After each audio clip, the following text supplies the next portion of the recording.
Spencer Lewis here, post-race at the second round of the OSCAAR Super Late Model 2. I'm starting here on this mangled rear quarter of the 81 car. Unless you were here tonight, you wouldn't know that this is actually the car of our winner. A little bit beat up, a little bit bruised, but I spoke with you off camera, Andrew Gresel, driver of the number 81 car. This was your masterpiece tonight. This was as good as you've ever been in anything. I've called a lot of your races, Pro Late models, Thunder cars, Super Lates. This was it. You lapped up to 7th place tonight with some of the best talent we have in the OSCAAR Super Late Model Tour.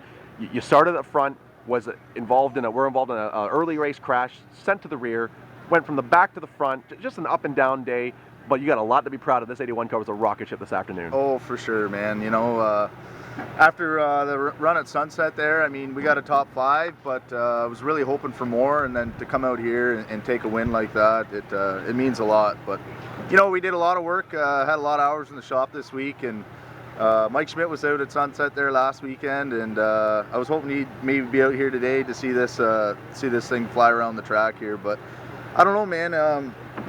This car is just good, you know, at Kawartha. It just it hooks up real well, gets through the corners good, and I mean, I love the track too, man. I could run here every weekend, every day. You know, I just like it. Now, when you unloaded here last year and led every lap, you could almost sort of say it was a fluke, that the car was really good. But now, with 2 dominant performances back to back, I got to say that despite the fact that this has never been your home track, I mean, this is about as far away from your home as you can get on the other end of the province. This has to be close to your strongest track. Whatever it is, you and this car just seem to gel with this speedway, and you're able to turn in your best performances here year after year.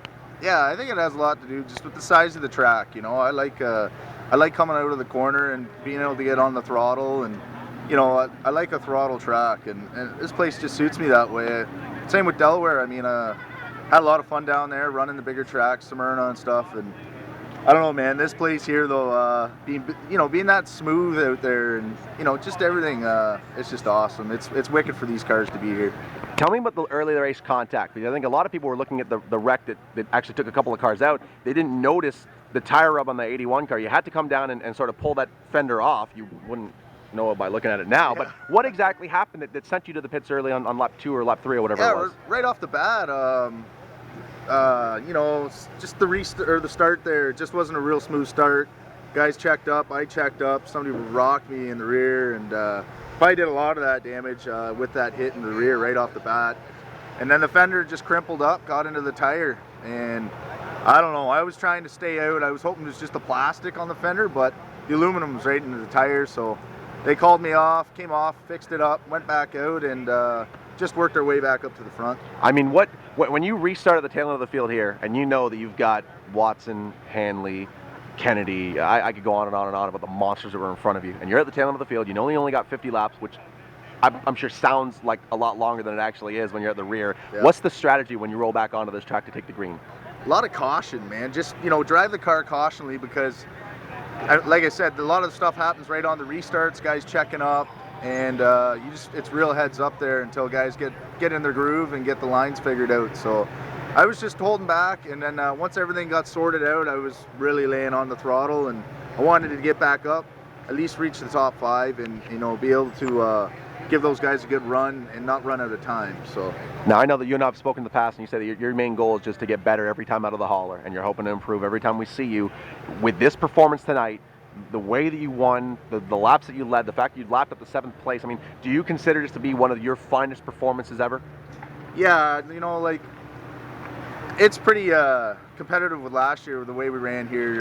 Last year was big, just coming out to this racetrack, getting it figured out within, you know, a few practice laps. Not figured out, but, you know, the car working so well here and making it better last year, and then coming back here again and making it even better. So, you know, that's what we strive for as racers, try to make the car better, you know, and then next year, hopefully, you know, we got a lot of notes here. Again today, we got our times. If we can come back here and be a 10th faster, I'm going to be the happiest guy in the world. So, you know, that's what we're striving to do, and that's part of the game. Opposite end of the spectrum now for round number 3. June 14th, you're going from this big, spacious, long straightaway sweeper corner, 3/8 of a mile, and you're going to head up to Barrie, yep, which has none of that. It's about as tight a track as you guys go to.